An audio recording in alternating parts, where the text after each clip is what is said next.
আসসালামু আলাইকুম। আজ বুধবার 21 মে 2025। আমন্ত্রণ ফ্রেন্ডলি মোবাইল প্রবাস টাইম বুলেটিনে আপনাদের সাথে আছে আমি শরীফুল ইসলাম। শুরুতে জানাবো শিরোনাম। ওমানে তীব্র তাপপ্রবাহে বাড়ছে অগ্নিকাণ্ডের ঝুঁকি, সবাইকে সচেতন হওয়ার পরামর্শ। ইতিহাসের সাক্ষী হচ্ছে ওমান, দেশের সবচেয়ে উঁচু ফ্ল্যাগ পোলের উদ্বোধন কাল। মধ্যপ্রাচ্যে ঈদ হতে পারে 6 জুন, এবার শিয়ালুকে ছুটির ঘোষণা দিল কুয়েত। প্রথম ধাপে মালয়েশিয়া যাবেন আটকে পড়া 8,000 কর্মী, জানালেন বিশেষ দূত লুৎফে সিদ্দিকী। বহির্বিশ্বের সঙ্গে যোগাযোগ বাড়ছে ওমানের, চালু হলো একাধিক নতুন ফ্লাইট রুট। দর্শক দেখছিলেন শিরোনাম, এবার পুরো খবর। ওমানের সেরা রেট দিচ্ছে বাংলাদেশি প্রতিষ্ঠান গালফ এক্সচেঞ্জ। প্রিয়জনকে টাকা পাঠাতে আজই আসুন আমাদের যে কোনো ব্রাঞ্চে অথবা কল করুন স্ক্রিনে দেয়া নাম্বারে। গালফ এক্সচেঞ্জ, বাংলাদেশিদের প্রিয় exchange.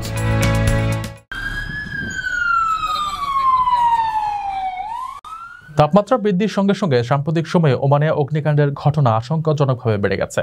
Civil defence and ambulance authority জানিয়েছে 2025 সালের জানুয়ারি থেকে এপ্রিলের শেষ পর্যন্ত তারা মোট 1204টি অগ্নিকাণ্ড সংক্রান্ত রিপোর্ট গ্রহণ করেছেন। মে মাসে দেশজুড়ে তাপমাত্রা বাড়তে থাকায় এ ধরনের ঘটনার পরিমাণ আরও বেড়েছে। ফায়ার সার্ভিসের ফার্স্ট লেফটেন্যান্ট আলী বিন সাইদ আল ফার্সি জানান, এ সময় আগুন লাগার প্রধান কারণগুলোর মধ্যে রয়েছে ত্রুটিপূর্ণ বৈদ্যুতিক সংযোগ এবং বৈদ্যুতিক ও তাপ নিয়ন্ত্রক যন্ত্রপাতি ব্যবহারে অসতর্কতা। তিনি আরও বলেন, নিরাপত্তা ব্যবস্থা না মেনে উন্মুক্ত স্থানে আগুন জ্বালানো এবং দাহ্য বস্তুর পাশে সিগারেট ফেলাও এই ঝুঁকিকে বাড়িয়ে তুলছে। আল ফার্সি জানান, গ্রীষ্মকালে উচ্চ তাপমাত্রা ঘাস, শুকনো পাতা ও গাছপালাকে অত্যন্ত দাহ্য করে তোলে। এমন পরিবেশে সিগারেট ফেলানো, কাঁচ বা ধাতব বস্তু দিয়ে সূর্যরশ্মির প্রতিফলন এবং অসাবধানতায় ক্যাম্পফায়ার কিংবা রান্না শেষে আগুন পুরোপুরি নিভানো না হলে ভয়াবহ দুর্ঘটনা ঘটতে পারে। তবে সবচেয়ে বেশি আগুন লাগার ঘটনা ঘটছে বৈদ্যুতিক ত্রুটির কারণে। ফলে অগ্নিকাণ্ড রোধে নিরাপত্তা জোরদারের বৈদ্যুতিক সংযোগের সতর্কতা অবলম্বন, অতিরিক্ত লোড না দেওয়া, ইলেকট্রিক যন্ত্র চালু রেখে ঘুমানো বা বাইরে না যাওয়া, আগুন জ্বালানোর ক্ষেত্রে সতর্কতা এবং ঘরে ও গাড়িতে অগ্নি নির্বাপক যন্ত্র রাখার পরামর্শ দেওয়া হয়েছে। যে কোনো অগ্নিকাণ্ড ঘটলে দ্রুত 9999 অথবা 24343666 নম্বরে যোগাযোগের অনুরোধ জানানো হয়েছে। আপনার স্বপ্নগুলো আকাশ ছুবে প্রবাসীর হেলিকপ্টারের মাধ্যমে। বিয়ে, জন্মদিন অথবা যে কোনো বিশেষ প্রয়োজনে হেলিকপ্টার ভাড়া করতে যোগাযোগ করুন স্ক্রিনে দেয়া নাম্বারে। প্রবাসীর হেলিকপ্টার, নিরাপদ ও সাশ্রয়ী বাহনের বিশ্বস্ত নাম। আগামীকাল আনুষ্ঠানিকভাবে উদ্বোধন হতে যাচ্ছে ওমানের সবচেয়ে উঁচু পতাকা খুঁটি। মাসকাটের মিনিস্ট্রিজ ডিস্ট্রিক্টের আল খোয়াইরি স্কোয়ার প্রকল্পে স্থাপন করা হয়েছে এই স্তম্ভটি, যার উচ্চতা 126 মিটার। এটি ওমানের সর্বোচ্চ মানবসৃষ্ট কাঠামো, যা প্রায় 40 তলা ভবনের সমান উঁচু। 135 টন ইস্পাত দিয়ে নির্মিত এই পতাকা দণ্ডটির বাইরের দিকের ব্যাস 2800 মিলিমিটার এবং এর শীর্ষবিন্দুর ব্যাস 900 মিলিমিটার। এতে যে ওমানের পতাকাটি উঠবে তার দৈর্ঘ্য 18 মিটার এবং প্রস্থ 31.5 মিটার। নিরাপত্তার জন্য পতাকা দণ্ডটিতে বিমানের সতর্কীকরণ আলোর ব্যবস্থাও রাখা হয়েছে। একই দিনে আনুষ্ঠানিকভাবে উদ্বোধন করা হবে নতুনভাবে গড়ে তোলা আল খোয়াইরি স্কোয়ারও। প্রকল্পটি 18,000 বর্গমিটারেরও বেশি এলাকা জুড়ে বিস্তৃত। এখানে বিভিন্ন বিনোদনমূলক সুবিধা থাকবে, যার মধ্যে রয়েছে সবুজ ঘাস, খেজুর গাছ, হাঁটা ও সাইকেল চালানোর জন্য নির্দিষ্ট পথ, একটি বহিরঙ্গন প্রদর্শনী এলাকা এবং স্কেটবোর্ডিংয়ের জায়গাও। ওমানে প্রথম শ্রেণীর হাইপার মার্কেটে কাজের সুবর্ণ সুযোগ। প্যাকিং, ক্লিনিং আর লোড আনলোডিং কাজে নিয়োগ হবে 25 জনকে। যোগাযোগ করুন স্ক্রিনে দেওয়া নাম্বারে। এবছর মধ্যপ্রাচ্য, বিশেষ করে জিসিসির 6 দেশে ঈদ হতে পারে আগামী 8 জুন। সৌদি, ওমান এবং আমিরাতের জ্যোতির্বিদরা এ বিষয়ে নিজেদের শক্ত অনুমানে কথা বলেছেন।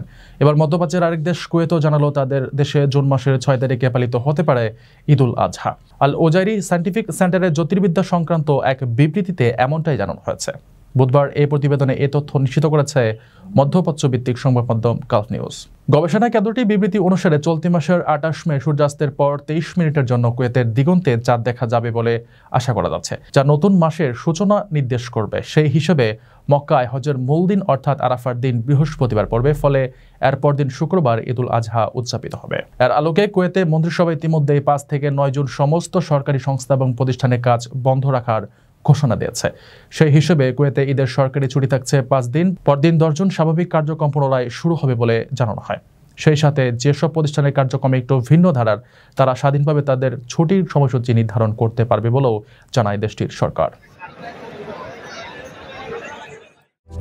আকর্ষণীয় রেট ও দারুণ সব ডাটা বান্ডেল পেতে আজই ব্যবহার করুন ফ্রেন্ডলি সিম।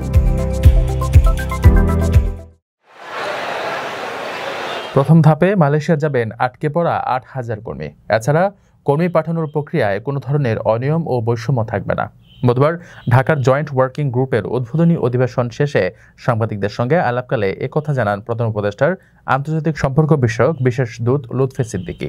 জয়েন্ট ওয়ার্কিং গ্রুপের বৈঠকে বাংলাদেশ প্রতিনিধি দলের নেতৃত্ব দেন লুৎফে সিদ্দিকী। অন্যদিকে কুয়ালালামপুরের পক্ষে দেশটির মানব সম্পদ মন্ত্রণালয়ের deputy secretary general doctor Mohammad Shahriar bin Umar নেতৃত্ব দেন। লুৎফে সিদ্দিকী বলেন, গত বছর শ্রমবাজার বন্ধ হওয়ার কারণে সব প্রক্রিয়া শেষ করেও যেতে না পারাদের মধ্যে প্রায় ৮,০০০ কর্মী প্রথম ধাপে যাবেন। তাদের সরকারি ব্যবস্থাপনায় বোয়েসেলের মাধ্যমে দ্রুত পাঠানো হবে। মালয়েশিয়া কর্মী পাঠানোর প্রক্রিয়া স্বচ্ছতা নিশ্চিত করা হবে। কোনো অনিয়ম ও বৈষম্যের সুযোগ রাখা হবে না। এদিকে যে কোনো সময় বাংলাদেশ থেকে মালয়েশিয়া শ্রমিক প্রেরণ শুরু হবে বলে সংশ্লিষ্টরা জানিয়েছেন। এ বিষয়ে আলাপ করতে মঙ্গলবার মালয়েশিয়া সরকারের ১৪ সদস্যের একটি উচ্চ পর্যায়ের প্রতিনিধি দল ঢাকায় আসেন। সভা শেষে বাংলাদেশ মালয়েশিয়া সরকারের মধ্যে শ্রমিক নেওয়া সংক্রান্ত ঘোষণাপত্র স্বাক্ষর হয়। ইতিমধ্যে মালয়েশিয়ায় আগামী ৬ বছরে প্রায় ১২ লাখ শ্রমিক নেওয়ার আগ্রহ প্রকাশ করেছে।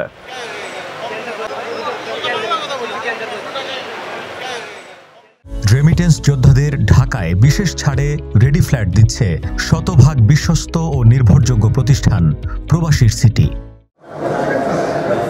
ওমানের বিমানবন্দরগুলোতে নতুন নতুন ফ্লাইট চালুর মধ্য দিয়ে বিমান যোগাযোগ বাড়ছে সময়ের সাথে পাল্লা দিয়ে।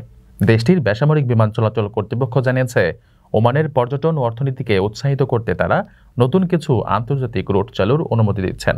সংস্থাটি এক বিবৃতিতে জানিয়েছে, তারা রাশিয়ার রেড উইংস এয়ারলাইন্সকে ২২ জুন থেকে মাস্কাট ও রাশিয়ার পর্যটন শহর সূচির মধ্যে সাপ্তাহিক ফ্লাইট চালুর অনুমোদন দিয়েছে। ওমান বিমানবন্দর কর্তৃপক্ষ এই পদক্ষেপকে স্বাগত জানিয়ে বলেছে, এটি আন্তর্জাতিক সংযোগ বাড়ানোর পাশাপাশি অর্থনীতি ও পর্যটনে ইতিবাচক প্রভাব ফেলবে।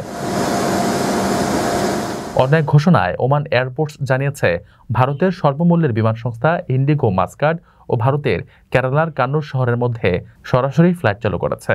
গত সপ্তাহে চালু হওয়া এই রুটে সপ্তাহে ৩ দিন ফ্লাইট চলবে।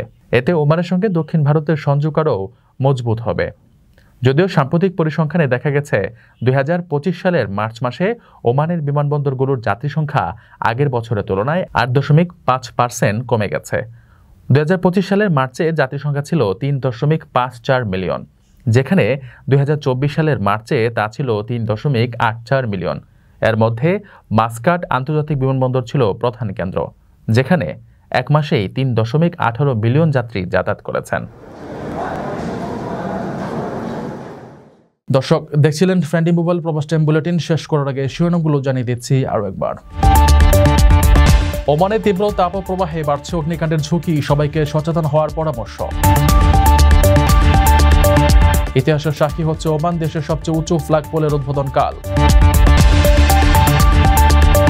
মধ্যপ্রাচ্যে ঈদ হতে পারে ৬ জুন, এবার শিয়ালুকে ছুটির ঘোষণা দিল কুয়েত।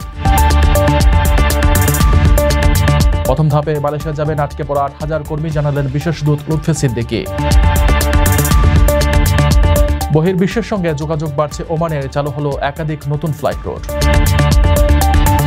এই ছিল ফ্রেন্ডলি মোবাইল প্রবাস টাইম বুলেটিনের আজকের আয়োজনে। প্রবাসের সর্বশেষ সংবাদ পেতে ভিজিট করুন probastimes.net, সাবস্ক্রাইব করুন আমাদের ইউটিউব চ্যানেল, চোখ রাখুন ফেসবুক পেজে। পরবর্তী বুলেটিন দেখার আমন্ত্রণ জানিয়ে আজকের মতো বিদায় নিচ্ছি আমি শরীফুল ইসলাম। সেই পর্যন্ত সবাই ভালো থাকবেন, নিরাপদে থাকবেন। আল্লাহ হাফেজ।